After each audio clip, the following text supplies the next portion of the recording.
national average is $1.73 a gallon, but South Floridians still find themselves paying more at the pump. President-elect Barack Obama takes aim at the economic crisis, but it's going to take 5 million new jobs. That's double Obama's goal to make it happen. President Shalala says that cleaning up the lake is one of her main goals. From the New York Times, if you want a Big Mac in Venezuela, you're out of luck. It was then sent to the Senate, where it is still up for debate. Banks recommend that you cover the keypad with your hand before typing in your PIN code. This could prevent thieves from getting access to your account. But the Latino vote is not necessarily loyal to one particular party. I took a closer look at the impact that the Hispanic vote will have on this year's election. Long lines at early voting locations are just one indication of the rise in voter turnout for this year's presidential election. The number of Hispanic voters is also climbing, and the experts know it. The Hispanic vote was 4% in 1992, 5% in 1996, 6% in 2000. What we're looking at this year is a total of 132, 133 million voters. I think about 10% of whom will be Hispanic. And that's a dynamic here in Florida that is growing and that helps this state continue to be in play. Presidential candidates have long fought for voters in Colorado, Florida, Nevada, and New Mexico. These battleground states have something in common: a large Hispanic population. In such a close race, Hispanic voters clearly can have a major impact on the outcome of the election. Latinos in South Florida recognize that power. We are the most important minority in this country, so the strength that we have is incredible. I think that we must all go out and vote because this is the only way to make our citizenship count. The Pew Hispanic Center recently reported that 57% of Hispanics nationwide identify with or are leaning toward the Democratic Party.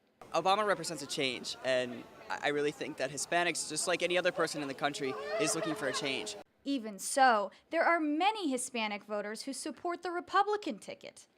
Some members of the Latino community say that John McCain understands their countries of origin more than Barack Obama does. All of the Latinos who come from countries with dictators, especially socialists, know what we have to lose if John McCain does not win. 1 in 4 Hispanic voters in Florida did not indicate a presidential preference or were still undecided. 25% of any group is a huge number to still be undecided. So what makes Hispanic voters go one way or the other? Here to discuss that with me is Dr. Andy Gomez. Los árboles vienen de todas partes del mundo y algunos tienen cualidades muy especiales. El 57% de los latinos en la nación se identifican con el Partido Democrático. Pero muchos de estos árboles ya no estarán aquí si la universidad aprueba un proyecto. Muchas familias tienen el sueño de ser dueños de su propio hogar. Hoy día la crisis hipotecaria hace que este sueño sea aún más difícil de alcanzar. Pero un grupo ayuda a que algunos lo conviertan en realidad. Una vez a la semana, los voluntarios de Habitat for Humanity ayudan a construir hogares para los necesitados. La dona Bill dice que tiene mucho significado para ella porque está trabajando al lado de los que van a vivir en el hogar. Se lleva de 5 a 6 meses construir una de estas casas con 25 a 50 voluntarios trabajando cada semana. La organización construye aproximadamente 60 casas al año y dependen mucho de sus voluntarios para lograr esta meta. Michelle Marcos, directora de comunicación, explica que los voluntarios son indispensables. Si no fuera por los voluntarios, sería imposible lograr todo esto. Ellos son los que hacen funcionar el programa. Sin voluntarios, Habitat for Humanity solo podría construir 5 casas al año. Esto significa que menos personas como Stephanie Dix podrían ser dueñas de su propio hogar.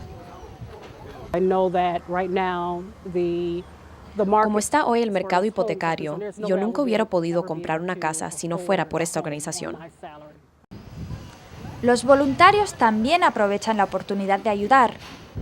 Benjamin Johnson viene con un grupo de su preparatoria. y dice que él también sale ganando. Es muy bueno ver cómo la comunidad se junta para causas como esta, especialmente en estos tiempos tan duros. Para ellos, estas obras de caridad unen e inspiran a todos los miembros de la comunidad. Muchos de los voluntarios que ven en los proyectos de Habitat for Humanity vienen del grupo Hands on Miami. Al regresar, les explicaré cómo funciona este grupo y el riesgo que corren todas las organizaciones benéficas. Regresamos con más de Uni Miami.